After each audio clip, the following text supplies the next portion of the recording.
eu encontrei um capítulo bíblico que fala sobre a igreja da família. E o que é interessante disso é que a igreja, a ovelha que se perdeu, eram 100 ovelhas, e se perdeu uma. Quanto é a porcentagem de 100 para 1? 1%. Sim ou não? Às vezes a gente cogita que uma pessoa saindo da célula não vai fazer falta. Já saiu 1% da sua célula. A gente encontra uma outra porcentagem. A mulher tinha 10 dracmas. E quantas dracmas ela perdeu? Uma dracma. Quanto é 1% de 10? Quanto é uma dracma de 10? 10%. Já aumentou a porcentagem. E no terceiro a gente encontra 2 filhos. Quando sai um filho, quanto perdeu? 50%. Observe que as percas nas saídas só aumentam.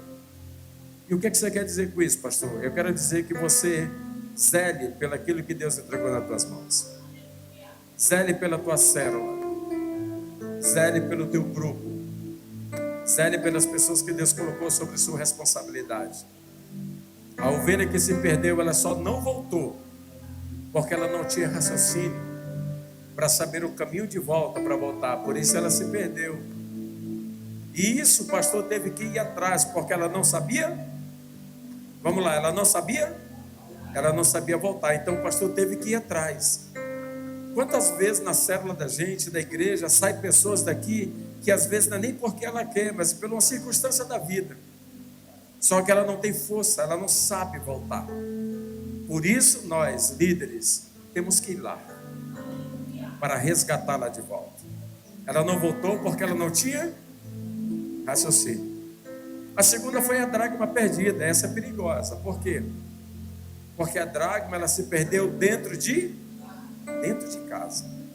E isso às vezes pode acontecer comigo e com você. A gente pode estar na igreja, a gente pode estar dentro da célula, mas a gente pode estar perdido. Por que perdido, pastor? A dracma se perdeu porque ela não tinha sentimento. A dracma não tinha sentimento. Por isso ela se perdeu dentro de casa. E às vezes nós estamos dentro de casa e nós não estamos com o sentimento verdadeiro daquilo que Deus está posicionando ali, daquilo que Deus está realizando ali. Então a gente não tem sentimento pela obra de Deus, a gente não tem sentimento pelas células, a gente não tem sentimento pelos nossos líderes, a gente não tem sentimento pelos nossos intercessores, e nós estamos perdidos dentro de casa. E aí o que é que aquela mulher faz? Aquela mulher convida pessoas para vir ajudá-la a procurar a dracma que estava perdida. E é exatamente isso que o teu pastor está fazendo. Ele está buscando pessoas que possam reavivar no seu coração o verdadeiro valor que você tem dentro da casa. Ele está buscando palestrantes, está buscando cantores, está buscando pessoas que possam animar o teu coração, possam voltar a reacender a chama da tua alma, mostrando para você o valor que você tem de um sentimento que você não sente. Aí eu não dizimo, aí eu não oferto, aí eu não contribuo para mantimento da obra. Por quê? Porque eu não tenho sentimentos por esta obra. Isso é pesado, irmão, isso é perigoso. E aí eu defini algo no meu coração a respeito de contribuição. O dízimo não dá para mudar em nada, porque o dízimo tem dono. De quem é o dízimo? De quem? É dele. E por que é dele? Porque é ele que te dá. Ele te dá saúde, teu coração bate, tuas veias bombeiam sangue, as tuas células, a tua pele, derme, epiderme, teu globo ocular, teus tímpanos, narinas, teu pulmão que infla, teus rins que filtram teu sangue, tudo em você está funcionando direitinho pela ordem de um Deus que tem cuidado de você. Aí Deus vai e abre a porta de um empreendimento, a porta de um trabalho, de um emprego para você. Você trabalha o mês todinho e no final você recarrega na sua mão o fruto do seu trabalho. E tudo que Deus está esperando é um sentimento de fidelidade. Mas aí quando chega o momento da tua parte, aí você retém. Imagine como é que fica o coração de Deus. Se é dele, nós precisamos devolver para Ele. Agora a oferta tem um outro sentimento. A oferta é de quem? Alguém sabe? Bata no seu peito e diga assim: a oferta, ela é minha. Sabia disso? O dízimo de quem é? Mas a oferta é? Então, além de Deus esperar que eu seja fiel a Ele, Ele espera que a minha parte, que cabe a mim, eu sirva a Ele também. Você entende isso? Por que você está falando isso, pastor? Porque o filho pródigo, que é o final da parábola, ele tinha tudo dentro de casa. E ele decidiu sair. Agora eu pergunto uma coisa a você, e eu finalizo. O que é que você está fazendo com a herança que Deus te deu? A herança que Deus te deu tem te melhorado ou tem te piorado? A herança que Deus te deu tem feito você melhor ou tem feito você pior? A herança que Deus te deu tem te feito um bom filho ou tem te feito um mau filho? Porque o filho, quando saiu da casa do pai, ele saiu carregando a sua, diga comigo, o filho saiu de casa levando a sua herança. Então era dele. Aí eu paro para fazer uma conjectura com os irmãos. A ovelha perdeu, o pastor foi buscar. A dracma perdeu, a mulher chamou todo mundo para encontrá-la, aquela dracma. Mas o filho, o pai, não foi atrás. E por que o pai não foi atrás? Porque o filho tinha raciocínio e o filho tinha sentimento. Escute uma coisa, você. Há pessoas que não vai ser preciso você ir buscar, mas você vai ter que estar preparados para recebê-los de volta. Você entende isso? E o que é mais dolorido de tudo isso é que quando o filho volta, o próprio irmão não aceita. O pai se alegrou, beijou o filho, colocou ele no colo, disse: eu vou te dar um anel novo, vou colocar uma sandália nos teus pés, vou colocar uma roupa nova em ti. Mas quando o filho chegou e disse: epa, que festa é essa aí? Por que estão celebrando? Que animação é essa tua? Aí o rapazinho disse: rapaz, o teu irmão que estava perdido, ele voltou para a casa do pai. Aí ele disse: não, eu não aceito não, isso aí não. Ele saiu, queridos. Aqui é que nós somos provados, para nós entendermos qual é o projeto de Deus na minha vida, na sua vida, na vida da família. Igreja da família, eu e você, nós aí fora, estamos diminuindo. Eu fiz uma pesquisa em 1980, o cristianismo estava em 62% e o islamismo estava 20% da população mundial. 2025 saiu o último censo.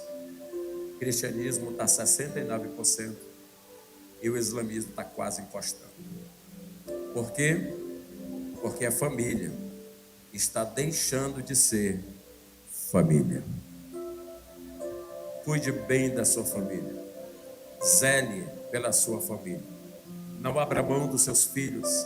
Não abra mão do seu cônjuge. Não abra mão do plano de Deus para a tua casa. Não abra mão do projeto de Deus para a tua família. Eu estou vindo de interiores aqui, irmãos, que eu presenciei, tenho tudo filmado, crianças que foram nos receber na beira do barranco, melada de lama, toda suja, com roupa rasgada. Mas de noite, no culto, mesmo sujo, mesmo lameado, todos eles estavam junto com a sua família, adorando a Deus, bendizendo a Deus, exaltando o nome do Senhor. Não deixe a herança do Pai te tirar da presença dele. A herança é para te trazer para mais perto de Deus. Eu tenho aqui 8 questões, 4 delas para falar sobre o filho. Mas eu falo isso no ano que vem, porque eu só venho Manaus uma vez por ano. Meus irmãos, nós estamos falando sobre valor da família. Semana passada, inclusive, coincidentemente, pastor Wilson usou aqui o texto da dracma perdida, que foi justamente o texto que nós estamos trabalhando, estamos aprendendo sobre reencontrando valores da família. Eu quero ler com você novamente Lucas capítulo 15, do verso 8 ao verso 9, que diz assim: ou qual é a mulher que possuindo 10 dracmas, quantas dracmas, gente? E perdendo uma, perdendo quantas? Ela não acende a candeia, pega a vassoura, varre a casa, procura atentamente. Uma tradução que diz: procura diligentemente, vírgula, até encontrá-la. Uma pergunta que o texto faz. Verso número 9. E quando a encontra, reúne suas amigas e vizinhas e diz: alegrem-se comigo, pois eu encontrei a minha moeda que havia se perdido. Reencontrando o valor da família. Como o pastor Wilson assim falou para nós, irmãos, e semana passada nós iniciamos um estudo sobre esse texto, sobre essa passagem. Fala de valores, né? Fala que a mulher, ela tinha 10 dracmas, ela perde uma e ela procura atentamente aquela dracma. Interessante que ela não teve aquele pensamento de dizer assim: eu vou procurar uma, eu tenho 9. Não vai me fazer diferença, não tem importância se eu perder uma. Agora, com certeza, irmão, se ela tivesse esse pensamento, a perda era eminente das outras dracmas que ela possuía. Ou seja, ela não iria dar valor àquela dracma que havia perdido. Com certeza, 3 dias depois, outra dracma seria perdida, e já não eram mais 9, seriam 8. E assim sucessivamente. Mas o que é importante, meus irmãos, é que para aquela mulher, uma dracma fazia muita falta. E nós aprendemos que, historicamente, a dracma era o valor da moeda da Grécia Antiga. Era equivalente a 1 dia de trabalho. Então, a perda de uma dracma para uma família que não era tão abençoada financeiramente, irmão, fazia muita falta. Mas ela disse assim: olha, eu vou procurar essa dracma. Eu vou procurar, porque para mim ela vale muito. E nós estamos trazendo esse texto para esse contexto de família, que são valores que nós aqui temos deixado se perder dentro da nossa casa. E foi interessante que essa semana eu vi muitos comentários acerca dessa mensagem. E toda mensagem que eu prego, eu chego em casa e eu assisto, né? Toda mensagem, para saber como é que foi, porque quando a gente está pregando aqui, a gente não tem assim uma dimensão, né, do que o efeito que essa mensagem traz. E quando eu assisti, eu falei: poxa, foi legal, foi bacana, foi bem aplicado. E semana passada nós falamos sobre 3 valores que temos deixado se perder dentro da nossa casa. Falamos sobre o valor do bom tratamento. Lembra, gente, semana passada, o valor do bom tratamento, né? Quando não há mais elogio dentro de casa, só há acusações, né? Não há mais, o marido não elogia mais a esposa não elogia mais o marido, não existe mais palavras de afirmação: meu lindão, minha lindona, né? Meu barrigudinho lindo, minha... Não há mais isso dentro da casa. É o valor do bom tratamento, né? O valor de respeito. Respeito gera respeito. Nós falamos sobre isso. Isso precisa ser resgatado, né? Nós precisamos usar sempre palavras de afirmação dentro da nossa casa, e não palavras de destruição. Até o fato de eu não falar, eu já estou contribuindo para que as palavras de destruição se propaguem dentro da nossa casa. Ah, pastor, mas eu não tenho costume. Se não tem, você precisa passar a ter, porque Deus te deu uma boca, Deus te deu uma inteligência, e Deus te deu pessoas que te amam e que moram com você até o dia que Jesus voltar. Então, meus irmãos, temos que falar assim. Se está perto de alguém aí, fala assim: irmão, usa a tua boca para elogiar e tratar bem a tua família. Falamos também sobre o segundo valor que temos deixado se perder, que é o valor do tempo com qualidade. Onde a gente tem tempo para tudo. Tempo para ir no banco, tempo para ir no dentista, tempo para ir no veterinário, tempo para jogar bola, tempo. Mas não temos tido tempo com as pessoas que a gente ama. Tempo exclusivo, agora irmão, não é estar presente. É estar presente existindo. Tem gente que tem presença, mas não existe. Falamos sobre isso semana passada. A pessoa está lá presente, mas está com foco no celular, não dando atenção para as pessoas que compõem a sua geografia familiar. Então nós falamos sobre isso semana passada, tempo com qualidade. Se for para estar presente, esteja presente.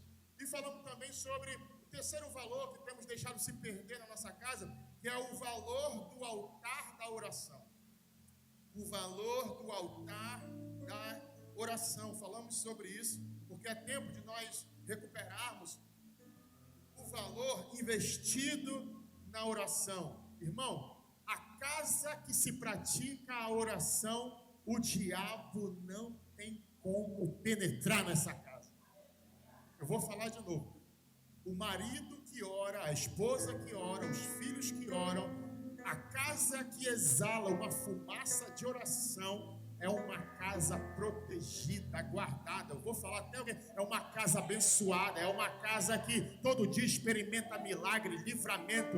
O diabo até tenta com aquela casa. Vem a tempestade, vem a crise, vem tudo de ruim para derrubar aquela casa. Mas aquela casa está alicerçada na rocha, está alicerçada na oração. Ela pratica a oração e Deus tem o prazer de prosperar essa casa. E é isso que a gente ministrou semana passada, debaixo, lógico, do tema a prosperidade de Deus na minha família.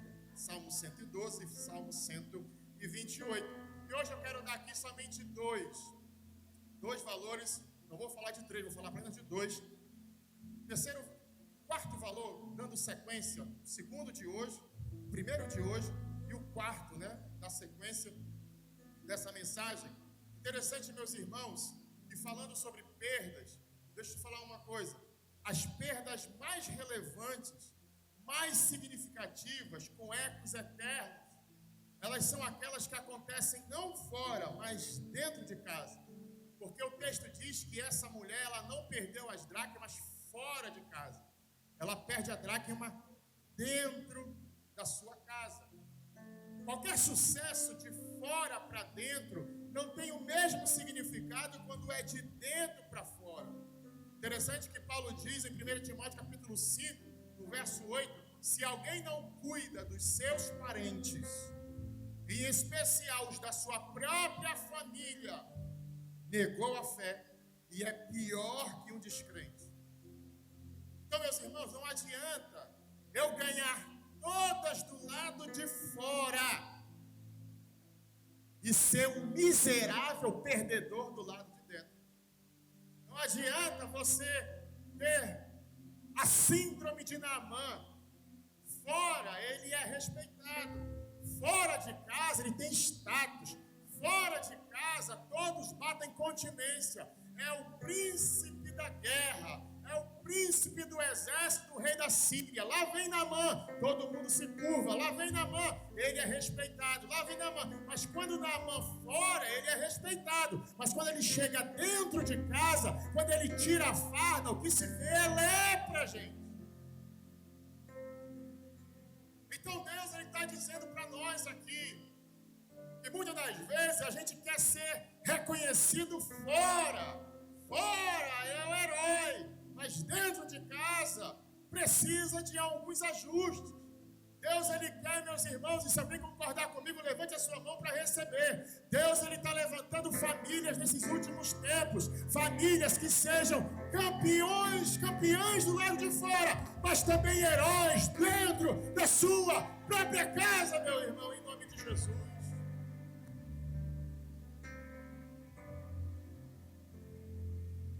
Primeiro valor que temos deixado se perder dentro da nossa casa é o valor do amor sacrificial. Anote isso, por favor. Valor do amor sacrificial. Meus irmãos, convenhamos, banalizou geral. Banalizou. Eu amo cachorro. Eu amo meu totó. Eu amo meu Lulu. Eu amo gato. Eu amo meu papagaio. Eu amo.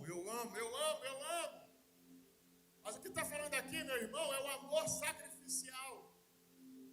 Não estou falando aqui do amor estorger. Não estou falando aqui do amor eros. Não estou falando aqui do amor filos. Estou falando do amor ágape, que é o amor sacrificial. A Bíblia diz em João capítulo 3, no verso 16, Deus amou o mundo de tal maneira que Ele deu a sua vida porque Ele nos amava, gente. Olha o nível desse amor sacrificial que Deus está aplicando aqui e mostra para a gente em João capítulo 3, no verso 16. Um Deus que entregou o seu Filho, deu a sua própria vida, deu o melhor que Ele tinha investindo em quem Ele amava. Interessante, meus irmãos, que a Bíblia diz: vós mulheres, submetei aos vossos maridos como a igreja é submissa a Cristo. Vós maridos, amai vossas esposas como Cristo ama a igreja e por ela se entregou. Meus irmãos, que tipo de amor aqui a Bíblia está falando? Não é o amor eros, o amor sensual. Não é o amor filos, aquele amor entre família. Não é o amor estorger ou estoragem, que é o amor entre amigos. É o amor sacrificial. É o amor que Deus está nos ensinando aqui. Deus amou. Deus, Ele praticou o amor ágape, o amor sacrificial. Sabe o que é isso, meus irmãos? Se a gente fosse forçar o texto, é você amar alguém que não te ama. Porque a Bíblia diz: eu vos amei primeiro. Deus nos salvou, meus irmãos, sem antes nós amarmos a Ele. E quando a gente pensava em amar a Deus, Ele já nos amava. Oh, meu Deus, você consegue entender a profundidade desse amor que a gente está comentando aqui, meus irmãos? E é justamente esse amor que Deus fala. Vós, maridos, amai. Não é eros, embora tenha eros no pacote. Não é amor filos, não é amor estorger, é o amor ágape, é o amor sacrificial. Ou seja, se for preciso, maridão, tu ficar na frente da tua esposa para receber uma bala, para você morrer no lugar dela, esse amor se chama amor ágape, amor sacrificial. A pergunta é: eu teria coragem? A pergunta é: você teria coragem de morrer no lugar da tua mulher? Você teria coragem de se sacrificar no lugar da tua mulher? E por que então que quando tu tá... Teria coragem, marido? Por que então que quando tu tá andando de mãos dadas com ela na rua, você não tem pelo menos a iniciativa de você andar na rua e ela andar pro lado de dentro da calçada? Porque se vier um carro, quem é que vai embora? É a tua mulher no teu lugar. Vou pregar de costas para não ficar indireta para alguém.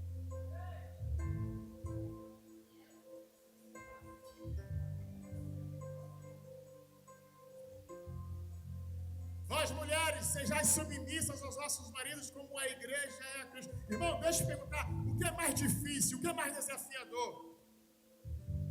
Porque é interessante que para algumas mulheres, essa palavra submissão, irmãos, cheira a autoescravidão.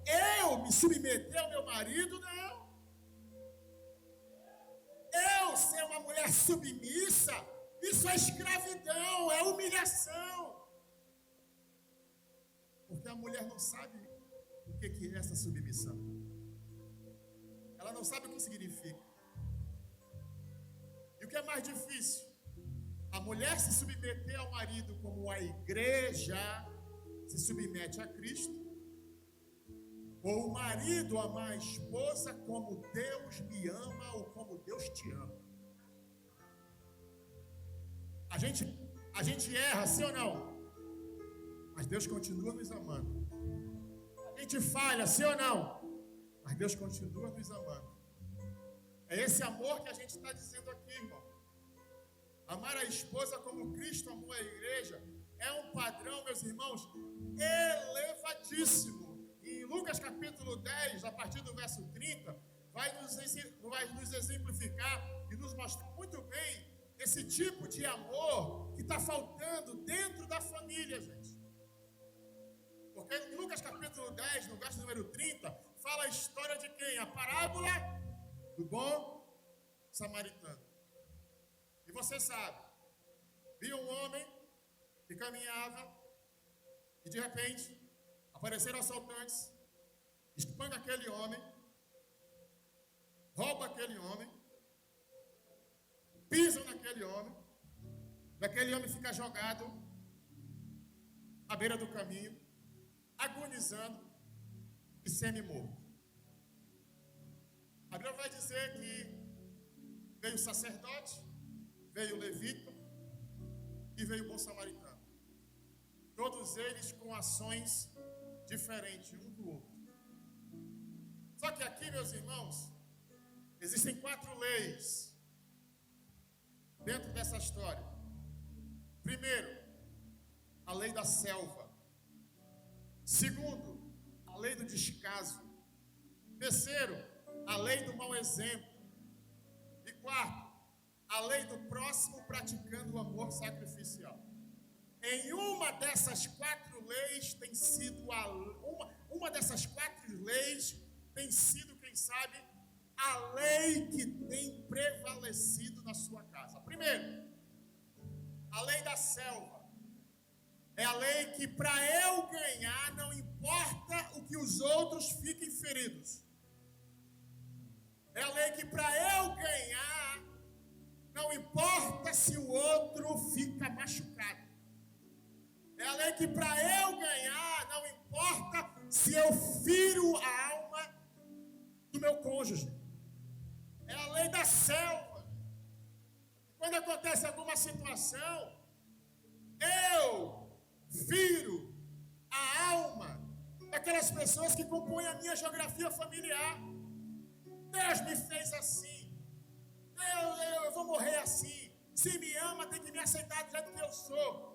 E eu ganho uma discussão, eu ganho a razão, porque aqui é a lei da selva. Eu tenho que ganhar sempre, ganhar. E não importa se a minha esposa fica ferida, não importa se o meu marido fica ferido, não importa se ele fica caído e agonizando no chão.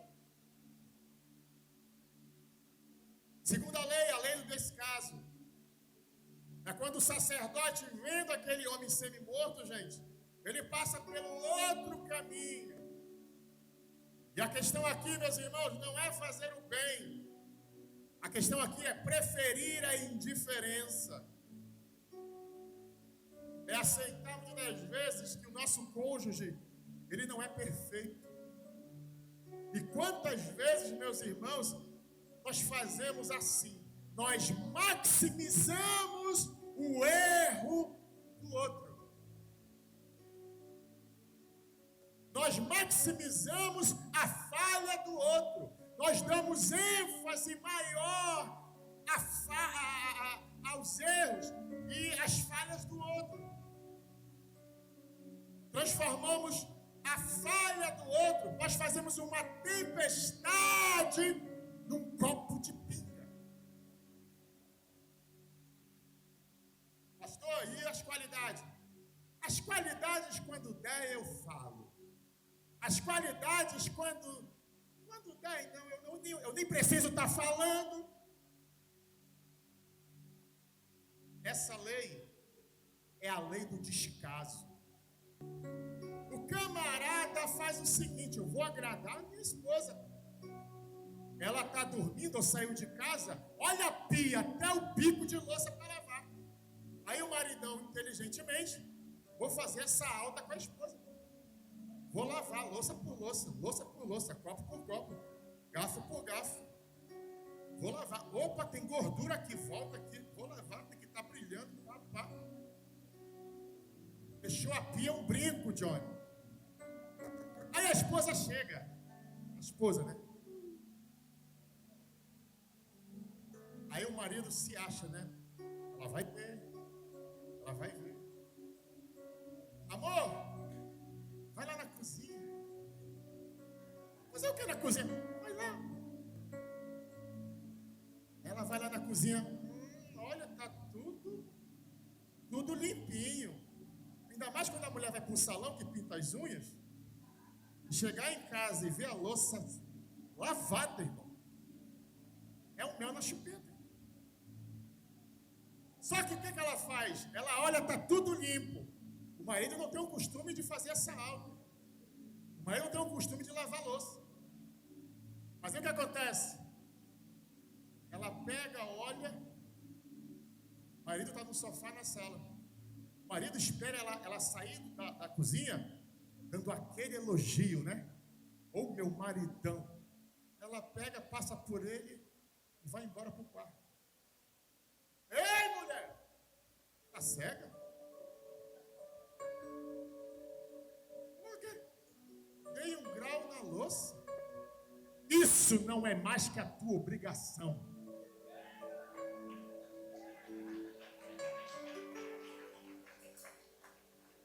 Eu não entendi esse aplauso.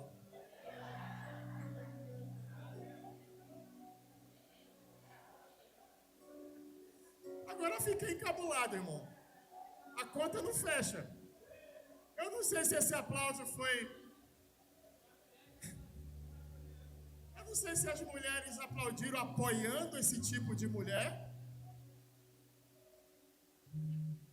ou porque gostaram do exemplo, da ilustração.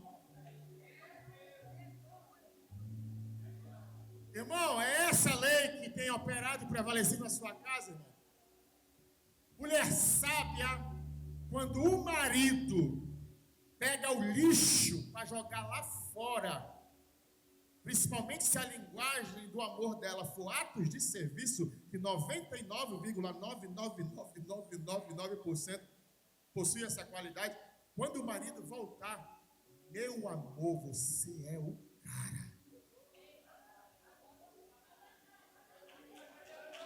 Agora cadê o aplauso, irmão? Do nada, o maridão, pô, vou varrer aqui o pátio. Vou lavar o pátio. Mulher, nunca abra sua boca para dizer, não fez mais que a sua obrigação. A gente dá gabinete. Uma das maiores reclamações é, pastor, o meu marido não me trata como rainha. Ei, mulher, tu trata o teu maridão como o rei da tua casa?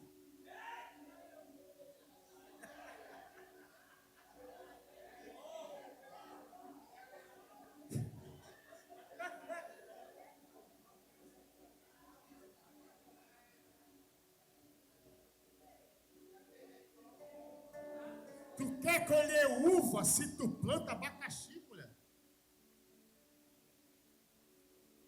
Se tu quer ser tratada como rainha a partir de hoje, muda a estratégia, muda a visão. Começa hoje a tratar esse maridão como o rei da tua casa, mulher. Agora não tem aplauso. É a lei do descaso. Terceira lei, a lei do mau exemplo.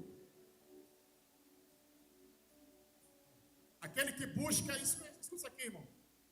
Aquele que busca na vida dos outros justificativas para racionalizar os próprios erros.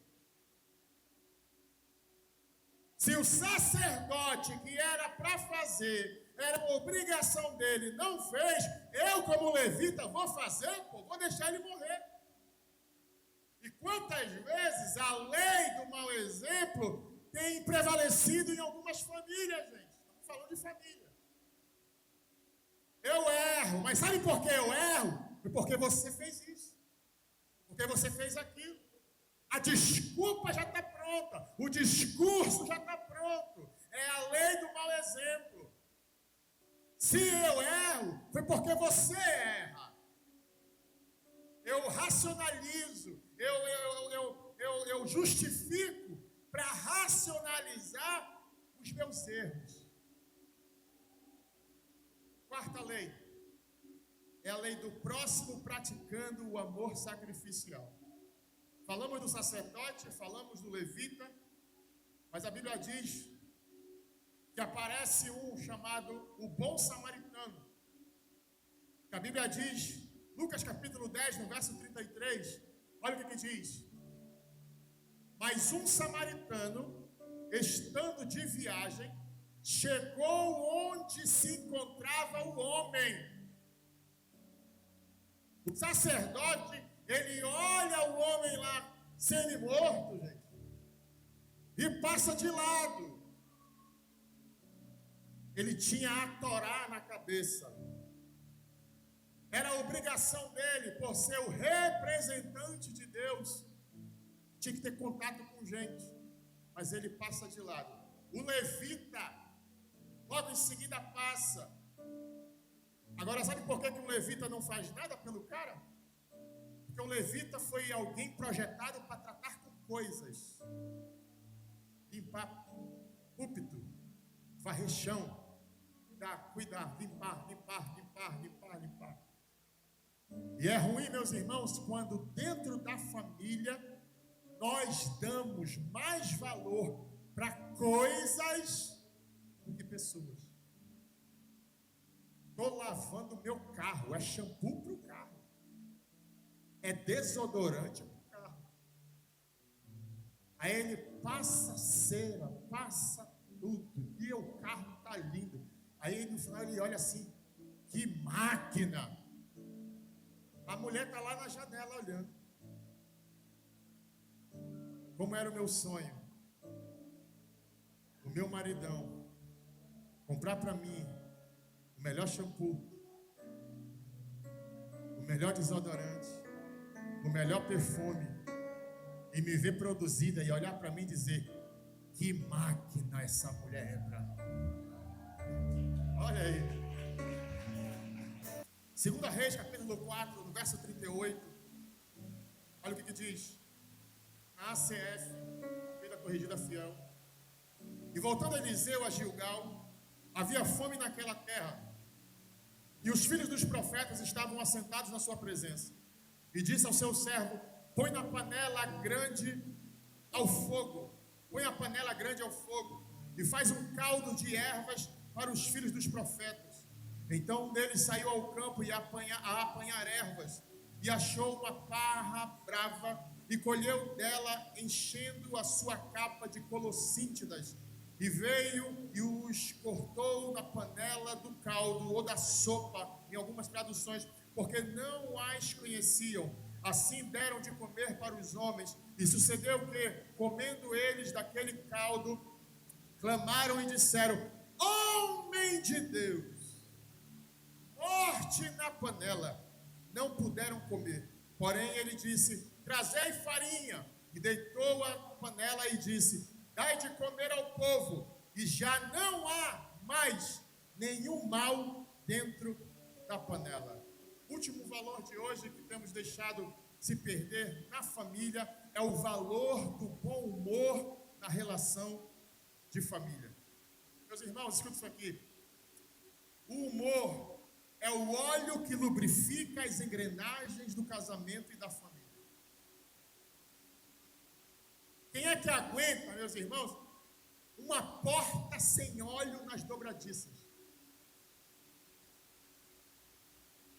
Sem o óleo da alegria.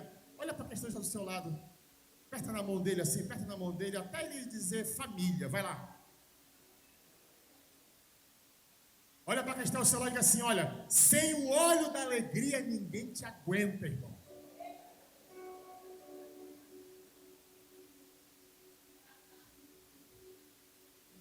O texto diz, presta atenção para cá, meus irmãos.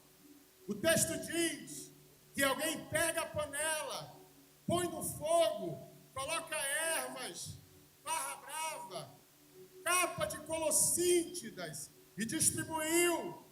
Alguém grita naquele momento, quando prova a sopa: ai, meu Senhor! Morte na panela! Dor de barriga, diarreia.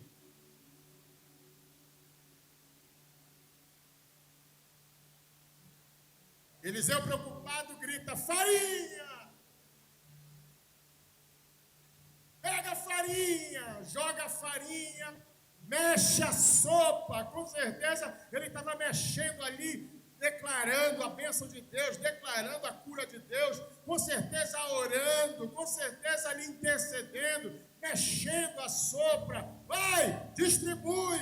A Bíblia diz que eles provam a sopa e alguém grita: não há mais morte na panela. Interessante, meus irmãos, que antes da farinha, a sopa era tóxica. Depois da farinha, a sopa era nutritiva ou nutridora. Antes da farinha, envenenava. Depois da farinha, nutria. Antes matava. Depois da farinha, era um alimento delicioso e saboroso. Quem sabe você pode estar se perguntando aí: pastor, o que isso tem a ver, pastor?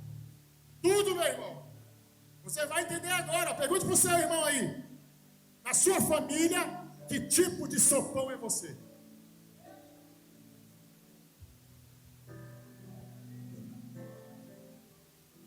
Lá na sua casa, que tipo de sopão é você, irmão? Só existem dois tipos de pessoas no mundo: as tóxicas e as nutridoras. Vou repetir. Só existem dois tipos de pessoas no mundo: as tóxicas e as nutridoras. Camarada só anda empurrado. A mulher só anda empurrada. Eu sei, existe aquele período de TPM que gira aí de 5, 7 dias, dá para dar um desconto, mas mulheres que estendem esse período para 30 dias, irmão. Todo tempo está emburrada, todo tempo está com cara feia, cara amarrada. Camarada, todo tempo está emburrado, todo tempo está com a cara fechada, irmão. A conta não fecha, o rosto é amargo. Olha o que diz em Provérbios 21:19: é melhor morar numa terra deserta do que com a mulher rixosa e irritadiça. Sabe o que o texto está dizendo? É melhor eu ficar mais tempo fora de casa do que chegar em casa e encontrar a mulher com cara virada. Isso que o texto está dizendo, irmão. Contextualizando para hoje. Porque eu estou fora. Imagina, irmão, o marido. A pressão que ele passa fora. Pega ralho do chefe lá no trabalho. Alguém chamou a atenção dele. Ou quem sabe ele foi ofendido no trânsito. Alguma coisa aconteceu. Ele chega em casa com aquela carga emocional negativa. E ele chega em casa, ao invés de encontrar uma mulher alegre, uma mulher sorridente, encontra uma mulher com a cara pior do que com a cara do chefe dele lá no trabalho. Isso é falta de sabedoria. É o que o texto está dizendo. Olha aqui outro texto aqui, ó. Provérbios 17:22. O coração alegre é como um bom remédio, mas o espírito abatido seca até os ossos. Está secando os ossos do teu marido. Está secando os ossos da tua esposa. Melhore esse humor. Seja alguém para cima. Seja alguém motivado. Não transfere carga negativa para as pessoas que não tem nada a ver. Camarada chega emburrado em casa, o Lulu vem até ele dá uma bicuda na cabeça do Lulu que não tem nada a ver com o problema dele. Aí o Lulu pensa assim, pô, fui brincar com meu dono, me brigou, me bateu. Eu preciso descontar isso aqui. Aí vem o gato. O gato sempre briga com o Lulu. Aí o cachorro vem e dá tchau, morde o rabo do gato.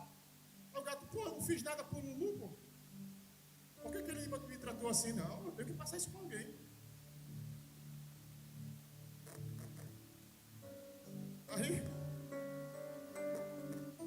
já assistiu o Tom e Jerry? Tem vezes que os dois se davam, né? Muitas vezes.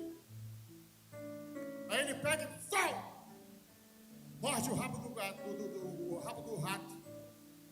Pô, é certo que às vezes a gente... Mas, por que me tratou assim? Não vai ficar só comigo não, eu tenho que passar isso adiante. Aí o rato vai para onde? Para dentro da ratoeira, onde ele mora lá. Aí a dona Ratazana está de baby doll, esperando o seu rato chegar. Oi, amor, você chegou? Aí ele chega brabo. Para, não vai ter nada de amor hoje não. Mas por quê? Estou empurrado. Irmão, você percebe que o problema do marido lá em cima afetou a vida sexual do rato lá embaixo.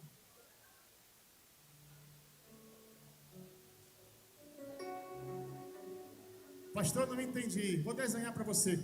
Para de descontar nos outros os teus problemas que as pessoas não têm nada a ver. Para de descontar no teu marido aquilo que ele não tem nada a ver. Para de querer descontar na tua esposa o problema que ela não tem nada a ver. Porque essa parada é contagiosa. Querer descontar nos outros. A Bíblia diz, Provérbios capítulo 15, verso 15: todos os dias do oprimido são maus, mas o coração alegre é um banquete contínuo.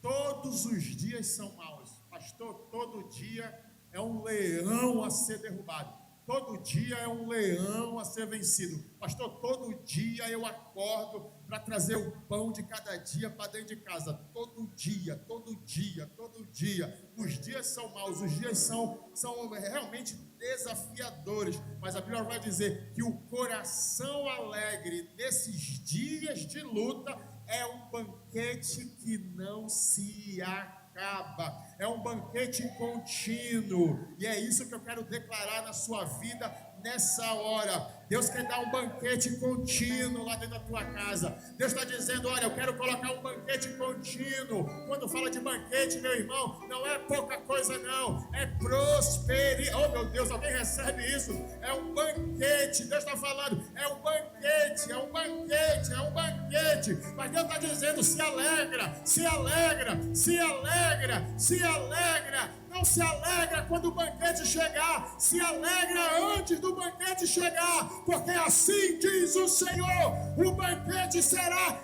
contínuo na tua vida. Fica de pé no seu lugar em nome de Jesus, se você recebe.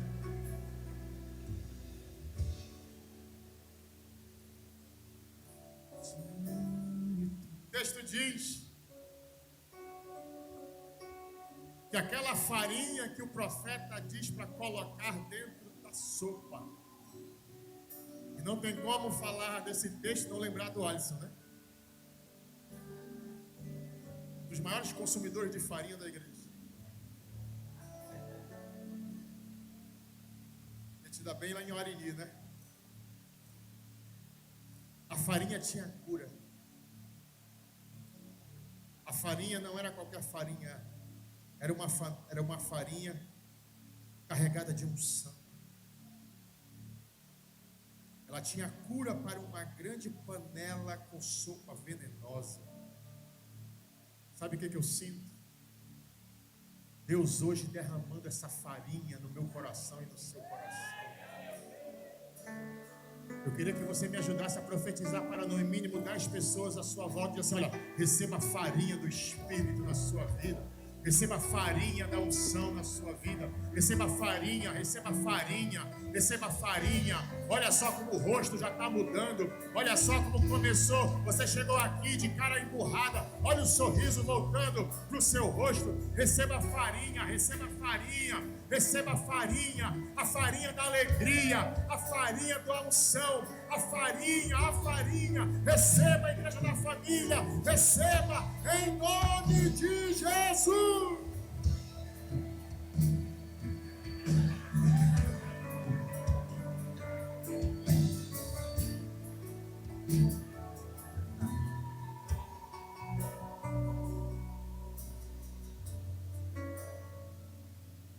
Meus irmãos, eu sempre converso com a minha esposa. Para quem não me conhece, eu era para ser uma das pessoas mais complexas, emocionalmente falando. Complexo de rejeição. Alguns outros complexos que só eu e minha esposa sabemos. Se eu escolhesse viver esses complexos, eu poderia, meus irmãos, ser escolhido por Deus para ser tudo, pastor Wilson, menos pastor de uma igreja. Mas sabe, meus irmãos, a gente tem psicólogos, a gente tem psiquiatras, pessoas que trabalham, e Deus deu inteligência. Mas Jesus, Ele é o médico dos médicos. Eu poderia ir para psicólogo, eu poderia ir para psiquiatra, mas eu fui até Jesus.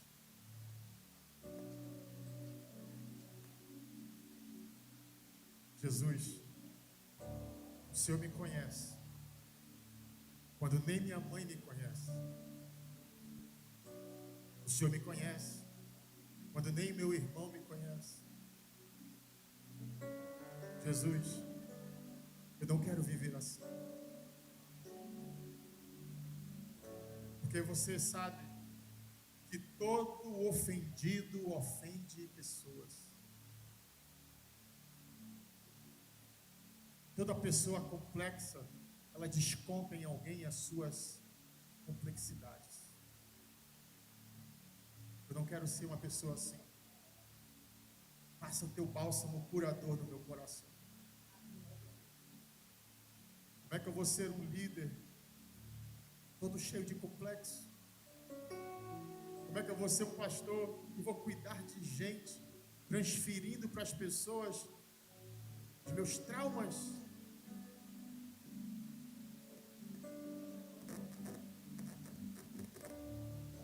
E pela graça de Deus, Jesus decidiu ouvir a minha oração. Jesus curou todos os meus traumas. É por isso que no encontro com Deus eu falei para minha esposa: deixa a cura interior, que eu quero ministrar essa palavra, porque fala muito comigo. Hoje, meu irmão, eu encontro felicidade até quando eu estou fazendo cerimônia fúnebre. Em tudo eu acho motivo de alegria. A pessoa alegre, ela traz um ambiente mais leve. Quando a gente vai aí em algumas casas, o ambiente está fechado, mas porque as pessoas ali é de cara fechada, de cara amarrada. Meu irmão, não tem desculpa de dizer: pastor, meu temperamento colérico, melancólico, fleumático, sanguíneo. Não tem nada a ver com temperamento não, irmão. Tem a ver, sabe o quê? Você fazer essa oração sincera que eu fiz há mais de 20 anos atrás. Jesus, Tu és o médico dos médicos. Trabalha no meu coração. Se tem alguém com trauma aqui, Jesus, Ele é poderoso para te curar de todos os teus traumas. Se tu tem algum complexo aqui, Jesus ele tem o poder de tirar, de arrancar do teu coração todo tipo de complexo, de inferioridade, complexo de rejeição. Jesus ele tem o poder de visitar a tua alma, de ir lá na tua alma, lá na divisão entre juntas e medulas e arrancar tudo aquilo que tem te feito, que tem te paralisado, e você até tenta, mas você não consegue. Eu quero declarar, meu irmão, que a partir desse tempo, você será a pessoa mais feliz da tua geografia. Você vai ser a pessoa mais alegre da tua geografia. Você nunca vai olhar para um copo que vai estar pela metade e vai dizer, está meio vazio. Não, ele está meio cheio. Você vai ser daquela pessoa, irmão, vai estar comendo ovo, Senhor. É ovo. Eu te agradeço pelo ovo. Senhor, é só salsicha, mas eu te agradeço, porque tem milhões e milhões de pessoas que nem salsicha tem para comer. E o Senhor me visitou com bondade. Quero declarar isso na sua vida. Porque como a Bíblia diz, a alegria é como remédio. Diga assim comigo, eu vou curar outras pessoas. Fala para o teu irmão, diga assim, olha, se você precisar, eu tenho um remédio da alegria para te dar. Fala para ele. Se você precisar, eu tenho um remédio da alegria para te dar. Tem crente feliz, tem crente alegre aqui, meu irmão. Dá um glória a Deus aí no seu lugar. Tem crente que é um crente, tem crente feliz servindo esse Deus maravilhoso. Você pode dar um sorriso para o seu irmão e dizer assim, irmão, eu sou feliz. Fala para ele, eu sou feliz, meu irmão, eu sou feliz. Eu sou feliz. Mas eu posso dizer que eu sou feliz. Eu sou um pastor feliz. Eu sou um marido feliz. Eu sou um discípulo do meu pastor feliz. Eu sou um pai feliz. Eu sou um amigo feliz. Onde eu vou, irmão, eu espalho Jesus, porque Jesus é a felicidade em pessoa. Meu irmão, se você serve a esse Jesus, escolha ser feliz. Escolha ser feliz. Escolha ser feliz, irmão.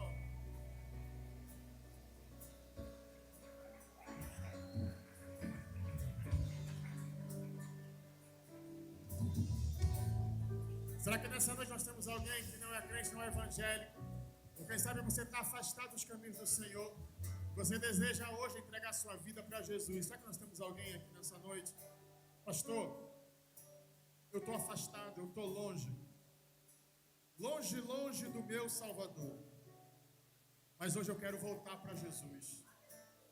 Pergunta da pessoa que está do seu lado. Se ele não é crente, não é evangélico. Quem sabe está nos visitando. Pergunta dele aí, querido, você quer aceitar Jesus nessa noite? Você quer entregar seu coração para Jesus? Se ele acenar positivamente, fala para ele, olha, eu vou lá em cima contigo, você vai trazer ele aqui. Será que nós temos alguém que deseja? Pastor, eu quero entregar a minha vida para Jesus. Eu quero, nessa noite, romper com o pecado, romper com as práticas mundanas. Eu quero salvação. Sabe por quê, meus irmãos? Nós não vamos sozinhos para o céu, nós vamos com a nossa família. Alguém aplaude, por favor. Está vindo pessoas se entregar para Jesus. Vamos cantar o louvor aí, vamos cantar. Bendita será nossa casa, bendito. Cadê a segunda pessoa que deseja entregar sua vida para Jesus? Sai do seu lugar. Nossos filhos e nós. Sai do seu lugar e venha. Glorificaremos ao Senhor. Isso, sai do seu lugar e venha. Olha só, as vidas estão vindo. Sai do seu lugar, Que sai a do seu lugar. casa Venha viver a verdadeira alegria, meu irmão. será abalada em Cristo. Deus, ele tem novidade de vida para você. Alicerçada em nós. Vem para Jesus. Glorificaremos ao Senhor. Lá atrás, pastor, eu quero aceitar Jesus. Venha, meu irmão, venha. Jesus está A chamando rocha você. em quem minha casa está firmada, Ele, Eu alcançou a minha casa. É Ele, a rocha em quem minha casa está firmada. É Ele.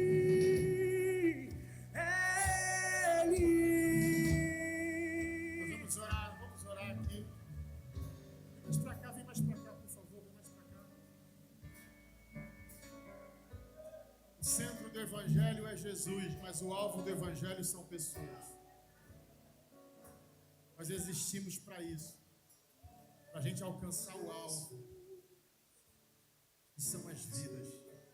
Se tiver alguém aí, pastor, eu estou em dúvida ainda, pastor, eu não sei. Não, querido, não volte para sua casa debaixo de incerteza, porque a gente está falando aqui não de uma alegria momentânea, mas de uma alegria eterna. Você não sabe qual será o dia de amanhã. Nós estamos falando de salvação eterna. Se você está aqui e deseja, pastor, eu estou afastado, estou afastada, desanimei. Obviamente, irmão, não existe alegria longe de Jesus. Foi por isso que você desanimou, você decidiu se afastar. E nesse afastamento, você tentou preencher aquilo que só Jesus é que tem o poder de preencher. Tu tentou preencher com bebida, não deu certo. Tentou preencher com droga, não deu certo. Tentou preencher com prostituição, com vício, não deu certo. Sabe por quê, irmão? Só a presença de Deus é capaz de preencher esse vazio. Se tiver nessa noite mais pessoas, sai do seu lugar.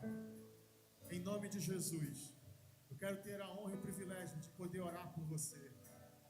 Se não tiver mais pessoas, olha só, meus irmãos, será que a igreja está percebendo que Deus está salvando gente aqui, nessa noite, em nome de Jesus?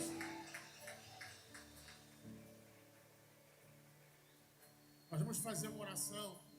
Eu gostaria que todos vocês fizessem essa oração. É uma oração simples, mas é a oração mais importante da nossa vida, muda totalmente a nossa vida a partir de hoje. E depois dessa oração, eu gostaria que você permanecesse um minuto apenas com aquela equipe ali, tá bom? Aquela equipe aqui atrás. A gente vai dar uma lembrancinha para vocês, tá bom? E vamos tentar aí criar uma conexão com vocês, tá bom? Em nome de Jesus. Quem está feliz aqui, gente, então glória a Deus aí no seu lugar. Desde já quero agradecer ao pastor Wildson. Pastor Wildson, obrigado pela sua presença, tá bom?